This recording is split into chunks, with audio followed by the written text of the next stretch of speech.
What's going on, you guys? TBR here, back yet again with another 7 Nights 2 video. And in today's video, I am going to be doing a guide that I have been asked to do by quite a few people, and that is going to be a guide on which banners you should be prioritizing and how you should be budgeting your hard-earned rubies. So that's exactly what we're going to be talking about in today's video. But before we get into all of that and more, if you guys are new here to the channel, make sure that you smash that like button and subscribe. And with all of that being said, let's go ahead and get into the video.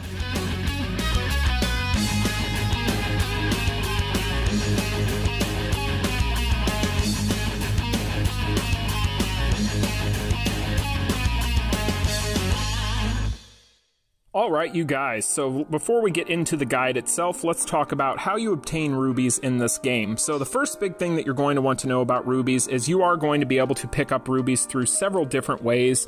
Basically, if you are playing the story mode, then you are going to be able to obtain those that way, which is the easiest way to obtain those at the beginning. However, it does get a little bit harder as progression gets more difficult, so keep that in mind, it does slow down.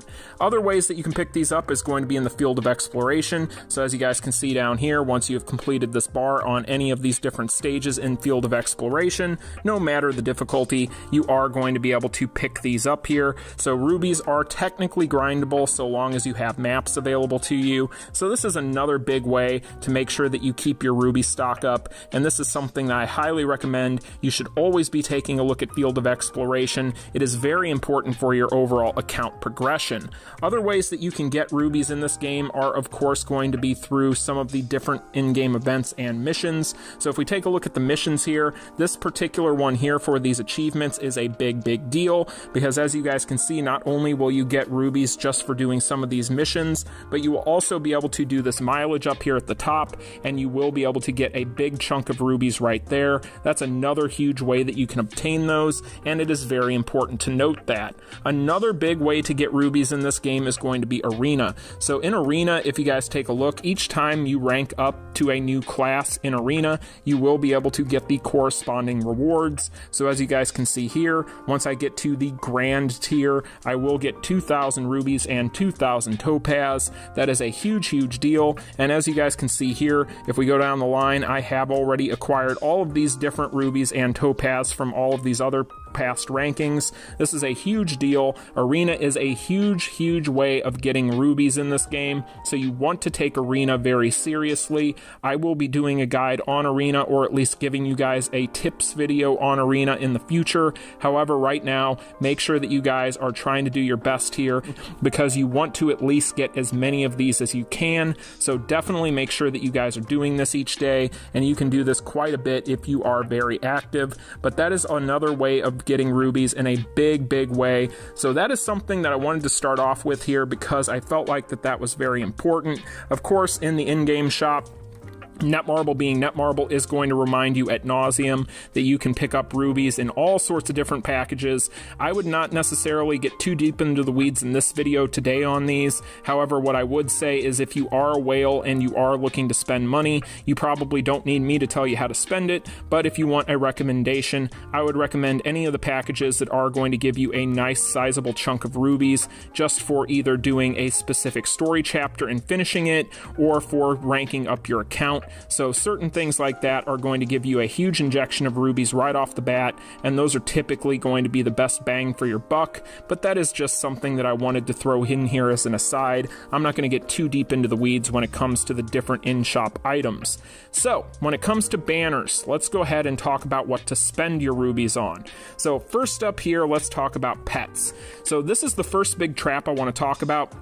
My recommendation to you guys is to not spend any of your rubies on pets. Now, I know that pets are very important, especially legendary red pets are extremely important in this game. However, unfortunately, because of the rates being such as they are, which you guys can check if you want to hit this little question mark down here that is going to be next to your mileage bar, you can go ahead and do that. But really, the rates when it comes to pets are not any good. Take it from the Korean players who have been trying to advise all of us on global side who have had the game for almost a year now.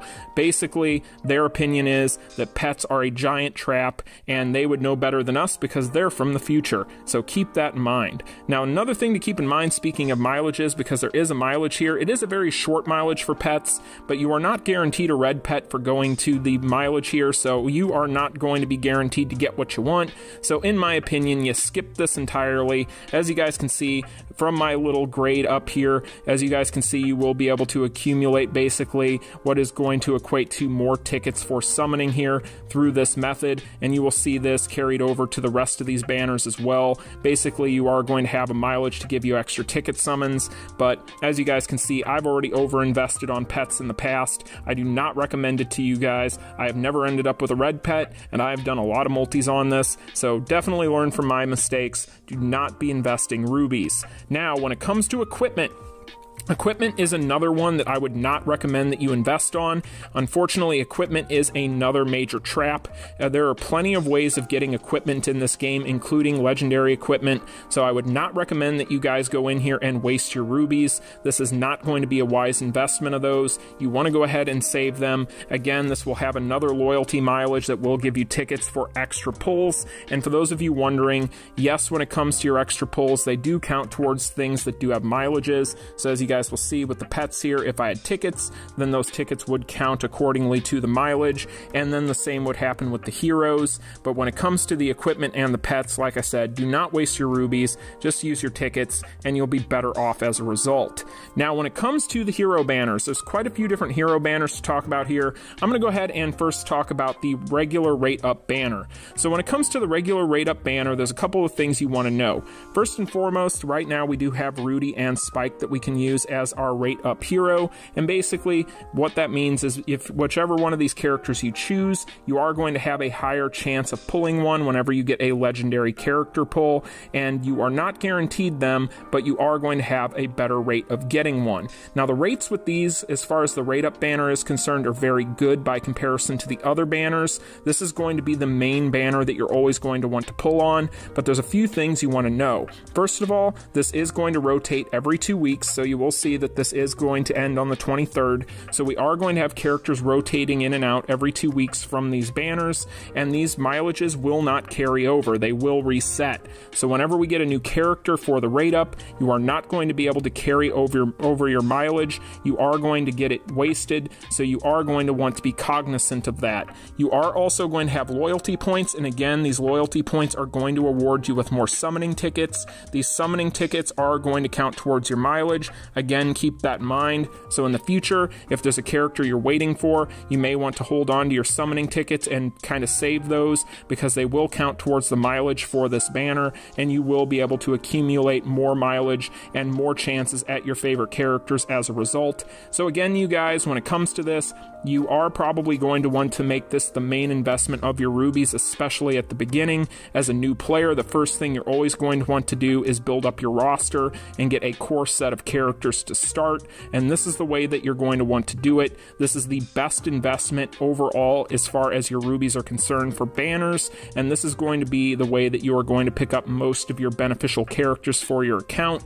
So keep that in mind. This is the #1 banner for pulling on when it comes to 7 Nights 2 currently. Now, other banners here. This is going to be your special rate up banner. Now, this one, of course, is going to have a rotating character in it for a set rate up, and this one is currently going to feature Cassette.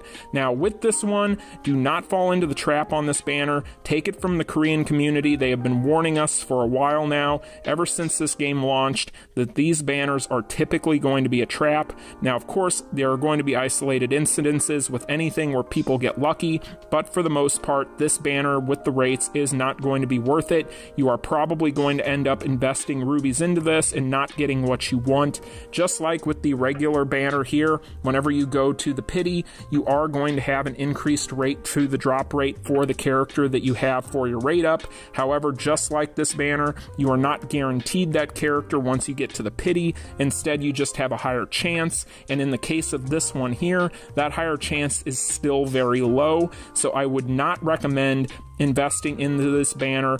No, despite what character might be on it, it's probably not going to be worth it, and chances are you are going to end up using a lot of rubies for nothing. You're better off just being patient. Now, the reason why I say that and why patience might be a virtue here is because of this banner here. So for those of you who are unfamiliar with this banner is also going to have a set amount of characters that you can change and choose for your rate up. However, this one is going to use a special currency that we currently do not have a good, reliable way of farming.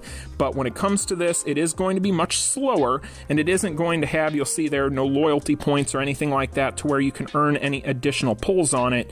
But you will be able to pick up tickets for this, as I mentioned in my previous video talking about the general shop and the different tabs and the different things you'll want to buy from those different shops in the game, which if you haven't seen that video, the link will be in the description. But basically the TLDR when it comes to the topaz is I told you guys to only use your topaz, which again you get from playing Arena, on the tickets for this banner. The reason for that is because the tickets for this banner are extremely rare, and right now, like I said, there is not a good reliable way to farm this thing for these currencies to get this. So right now, that is the best option that you have available to you, so take advantage of it. But this is where you're going to want to pick up your Legendary Plus characters, and again, you guys, trying to get them from these banners is a trap, and you're probably going to end up disappointed. So if you are on a budget or you're free to play, none of this is going to apply to anybody that's a whale, because whales can just forcefully take what they want.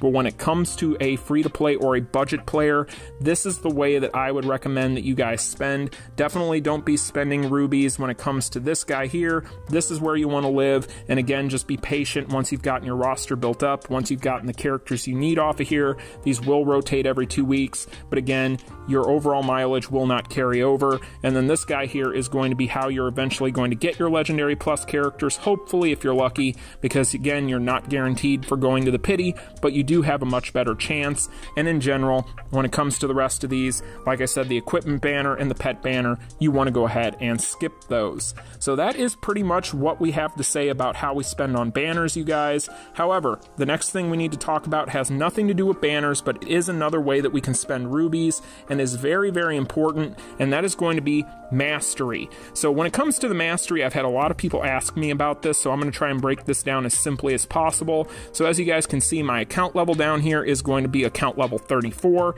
So that would mean that if I had not spent rubies to unlock the rest of these, that I would be living right here, where I've got my removes the equipment restriction on rings, which is a very important one. But basically, as you level up your account, you are going to be able to unlock a corresponding mastery. Now, when it comes to masteries, however, you can force the issue if you want to by spending rubies to unlock these and use them right off the bat. So basically, the way I would approach this, you guys, is you'll want to build up your roster first, like I said, through the different banners like we've already talked about. And once you get your account level, and this is just for you free-to-plays and budget players, again, if you're a whale, then this is all different and you can pretty much just spend how you need to. But if you're a free-to-play or a budget player, once you get to around right in this area here, this is about the time where you're going to want to start considering spending rubies, because at that point, and I know a lot of you are going to be pretty far off of that, but trust me, eventually you will end up ranking up to these levels, and this will start to become a topic for you. But basically, your progression is going to start slowing down in a big way from that point. So basically, from level 55 to 60, that's when you're going to want to consider to start buying these as a free-to-play or a budget player with your rubies. Now, I realize it can be expensive, but the overall buffs that you're getting from this are extremely important, and especially when you take a look at things like increasing all allies attack in the arena by 15%, and so on and so forth. A lot of these are going to be what makes or breaks you, and these are going to be a huge way of overall increasing your account CP, your team CP, and your overall general performance. So in my opinion, you guys, this is very, very important. This is the second thing I would spend my rubies on besides the banners that we've already talked about, but in general, this is something you want to keep in mind. Now, as far as other things that you can spend rubies on in the game, I wouldn't necessarily recommend a lot of them. I wouldn't be using rubies to go ahead and expand your inventory. If you need to expand your inventory, the best way to do that is just to go ahead and equip different items to different characters that you aren't even using, because that will take those items out of your overall inventory count, so you don't necessarily have to worry about it as much. But in general, I wouldn't really be spending rubies on a lot of different things right now. Like, for instance, one thing I would recommend if you want to, and it really just comes down to your budget, is you can go ahead and spend rubies to do this an additional time each day.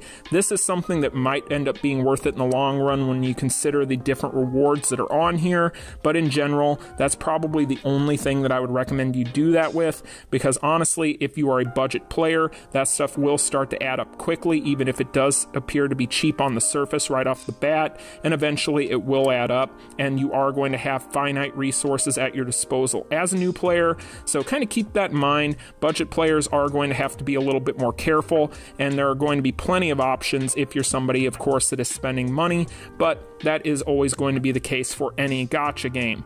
So anyway, you guys, that pretty much does it for this video. I hope you all found it informative. I will be back with another guide later on this week. I have a couple of guides that I am currently working on that are a little bit more intensive, a little bit longer, and going to have and require a lot more edits as a result. However, I do have some major updates over on my other game that I cover here on the channel tomorrow, so likely the next time you guys hear from me and Seven Nights 2, it will be on Wednesday. But until then, you guys, let me know in the comments section down below if there is a specific guide that you guys are waiting for or would like to see. And until the next one, like, share, and subscribe. You all take care. Peace. Continue.